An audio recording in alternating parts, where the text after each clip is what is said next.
Bonjour à tous, on se retrouve pour toujours l'activité 1B, la suite, c'est-à-dire l'exploitation cette fois-ci du dosage.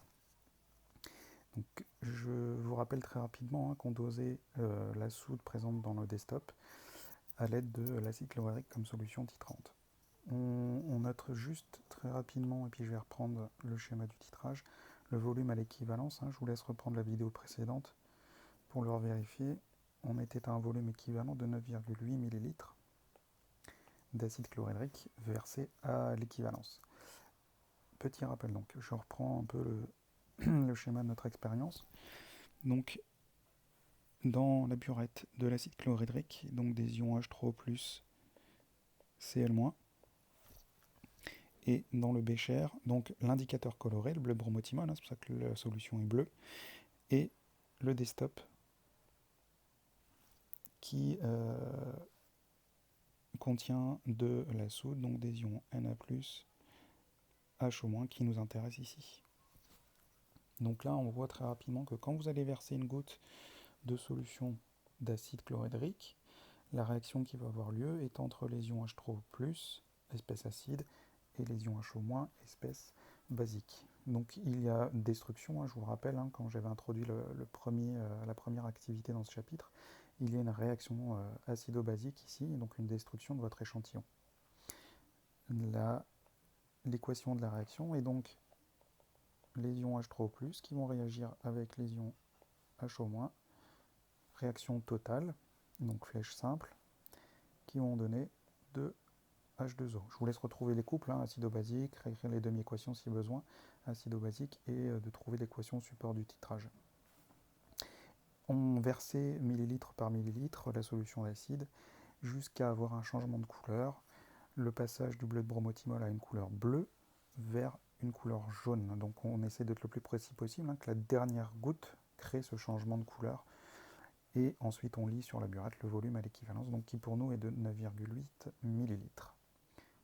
Donc concernant l'exploitation, donc sur cette première partie, donc l'équation support du titrage, on la renote ici. Donc c'est H3O plus HO- qui donne 2H2O. Pour la relation entre les quantités de matière d'acide de base introduites à l'équivalence, si vous voulez, on peut refaire un espèce de petit tableau. Alors je ne parle pas de tableau d'avancement, mais plus un petit tableau un peu imagé pour que vous puissiez comprendre réellement ce qui se passe. Donc lorsque je verse j'ouvre le robinet de ma burette et je verse, on va dire, une quantité N1 d'ion H3O+, sachant que dans mon bécher, j'ai une quantité N0 d'ion H- que je ne connais pas justement. Donc là, à partir de là, une réaction acido-basique va avoir lieu, qui est totale, donc il va y avoir un réactif limitant. Ici, le réactif limitant est l'ion H3O+. C'est-à-dire qu'avant l'équivalence, c'est l'ion H3O+, qui est le réactif limitant. Et il va me rester une quantité d'ion HO-, N0 moins N1. Et puis je rouvre à nouveau mon robinet de la burette, je reverse encore une fois 1 ml, puisqu'on l'a fait millilitre par millilitre. Donc je verse encore une quantité N2 d'ion H3O+. Ici, j'ai pour l'instant une quantité N0 moins N1 d'ion HO-. Et puis cette quantité N2 va réagir à nouveau. On va se retrouver avec H3O+, qui est toujours le réactif en défaut. Et une quantité d'ion HO- qui est N0 moins N1 moins N2. Et je vais continuer jusqu'à atteindre l'équivalence, c'est-à-dire je vais verser une quantité N3, on va mettre plutôt Ni, et en ayant ma quantité de soude Nb, et la réaction, la dernière goutte que je vais mettre, va permettre d'obtenir une quantité de matière d'H3O+ nulle et de soude nulle. Donc là, j'ai atteint l'équivalence. Et si vous continuez à verser, à ouvrir votre burette, vous allez avoir une quantité d'ion H3O+, qui va augmenter, tout simplement. Vous allez simplement verser des ions H3O+ dans votre bécher. Donc si vous voulez, avant l'équivalence, c'est les ions H3O+, qui sont réactifs limitants. À l'équivalence, on est dans les proportions stoichiométriques. Et après l'équivalence, c'est donc les ions HO- qui ont totalement disparu, qui sont eux du coup réactifs limitants. Donc à l'équivalence, je vous rappelle que le Xmax est le même pour H3O+, et HO-. Et donc Xmax a l'équivalence. Donc on va même le noter X équivalent à l'équivalence. Il vaut donc la quantité d'H3O+ versée à l'équivalence sur le nombre stoichiométrique, donc ici qui est 1, qui doit être aussi égal à la quantité de matière d'ion HO- présent à l'état initial, divisé par son coefficient stoichiométrique. Donc là, la relation qu'on a entre les quantités d'acide base introduites à l'équivalence, elle est ici. Donc on peut l'écrire tout simplement sans les coefficients stoichiométriques puisqu'ils sont égaux à 1. Donc versé à l'équivalence, qui est égal à la quantité d'ion HO- initiale. Donc ensuite, on vous demande de déterminer la concentration molaire C de la solution S. Je vous rappelle que la solution S de soude, c'est la solution qui a été diluée à partir du destop, du déboucheur pur. Donc on reprend l'équation obtenue à la question 2. La concentration en acide est notée Ca.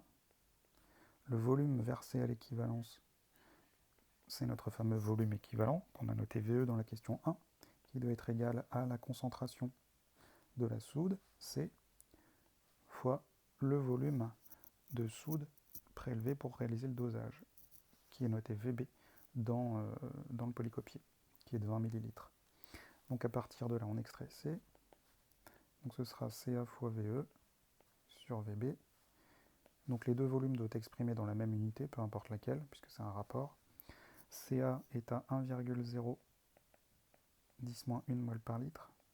Le volume équivalent 9,8 ml. Donc je dois mettre VB en millilitres, ici qui était de 20 ml. On réalise le calcul et on obtient donc pour la solution diluée 4,9 10-2 mol par litre. Ensuite, pour avoir la concentration C0 du déboucheur, alors je vous laisse reprendre le début de l'énoncé. Donc on a préparé au laboratoire une solution S diluée de déboucheur en diluant 20 ml de déboucheur pur dans une fiole jaugée de 1 litre. Donc si vous cherchez le facteur de dilution, on a donc, on a donc 1000 ml divisé par 20 ml, ce qui nous fait un facteur de dilution de 50. Donc la solution a été diluée 50 fois.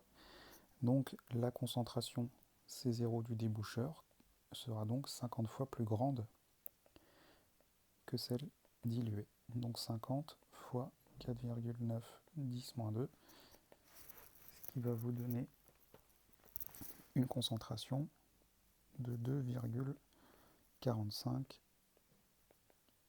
mol par litre. Donc là, je vous rappelle qu'on cherche le pourcentage massique. Donc là, on va chercher d'abord la masse de soude contenue dans 1 litre des déboucheurs. Donc pour connaître la masse, donc vous connaissez une relation qui est la quantité de matière, la masse molaire et la masse. Donc ici, petit m, la masse est égale à la quantité de matière. Donc là, on va marquer soude. La quantité de matière de soude fois la masse molaire de soude. Nous, on obtient tout à l'heure, grâce au dosage, une concentration. Donc ici, il va falloir trouver le lien entre masse, quantité de matière, masse molaire et concentration. C'est la quantité de matière qui va nous le faire. C'est-à-dire que la concentration qu'on a trouvée tout à l'heure, c'est la quantité de matière de soude divisé par le volume de soude. Le volume de déboucheur, pardon. Donc ici, on obtient du coup petit m. Alors je vais peut-être reprendre cette étape-là. D'abord, la quantité de matière de soude, c'est donc la masse de soude sur la masse molaire de soude, ce qui nous donne donc la masse de soude divisée par la masse molaire de soude fois le volume du déboucheur. Donc à partir de maintenant, on extrait la masse, puisqu'on cherche la masse de soude contenue dans ce déboucheur. Et donc la masse de soude sera donc C0 fois la masse molaire de la soude fois le volume du déboucheur. En remplaçant par les valeurs qu'on a obtenues, donc la concentration C0, 2,45 mol par litre, la masse molaire de la soude, je vous laisserai la calculer, hein. Donc sodium, hydrogène, oxygène, vous cherchez les masses molaires, et on obtient 40 grammes par mol, le volume du déboucheur étant de 1 litre. On obtient donc 98, donc la masse molaire étant en grammes par mol, le résultat est en grammes. Donc c'est-à-dire que dans un litre de déboucheur, vous avez 98 grammes de soude. Alors le pourcentage massique, je vous le rappelle encore, hein, c'est la masse de soude pour 100 grammes de déboucheur. Donc il faudrait connaître maintenant la masse du déboucheur. Donc ici, la masse de déboucheur, on vous demande de calculer la masse d'un litre de déboucheur, sachant que sa densité est de 1,1. Alors je vous rappelle, densité, c'est un rapport pour les liquides de la masse volumique du déboucheur, et comme référence, on a l'eau. Donc si on prend la valeur de la masse volumique de l'eau égale à 1 kg par litre, ou 1000 grammes par litre, on obtient la masse volumique du déboucheur, qui est donc égale à la densité fois 1000 grammes par litre, la masse volumique de l'eau. Et la masse volumique de déboucheur, la définition d'une masse volumique, pour regarder les unités, hein, c'est une masse, donc la masse de déboucheur, sur le volume du déboucheur. Et de là, on peut extraire la masse du déboucheur pour 1 litre. Et donc ce sera la densité du déboucheur fois la masse volumique de l'eau, 1000 grammes par litre, fois le volume de déboucheur, qui est égal à 1 litre. On obtient donc une masse de déboucheur égale à 1,1 fois 1000. Je vais pas le remarquer fois 1, hein, bien sûr. Et donc pour 1 litre de déboucheur, on a une masse de 1100 grammes. Donc ça c'est la masse d'un litre de déboucheur. Et donc on vous demande maintenant le pourcentage massique en soude du déboucheur, c'est la masse de soude présente dans 100 grammes de déboucheur. Alors ce n'est qu'un produit en croix. Donc si vous voulez, vous pouvez vous faire un petit tableau, hein. On a la masse de déboucheur pour 1 litre, 1100 grammes. On a une masse de soude dans ces 1 litre, c'est-à-dire dans ces 1100 grammes de 98 grammes. Et on se demande, dans 100 grammes de déboucheur, quelle est la masse de soude présente qui correspondra, en multipliant par 100, à un pourcentage. Donc on obtient, donc si vous voulez, hop, donc là c'est le déboucheur, masse de déboucheur, masse de soude. Donc ici le pourcentage massique, ce sera donc 98 grammes fois 100 grammes divisé par 1100. Et donc on obtient 8,9. Donc 8,9 pour 100 grammes. D'accord? Il est là le pourcent, c'est pour 100 grammes. Ce qui nous donne donc du coup 8,9%, c'est-à-dire qu'on a 8,9% de soude dans le desktop. Donc ça c'est ce que nous avons trouvé grâce à notre dosage. Donc pour comparer, on va pouvoir calculer un écart relatif. Donc ici on a trouvé un pourcentage massique de 8,9%. On nous annonçait une valeur théorique à 10%. Je vous rappelle qu'on prend la valeur absolue. Donc peu importe dans quel sens vous faites votre soustraction, divisé par le pourcentage massique théorique. Ce qui nous fait ici 0,02, c'est-à-dire 2% d'écart.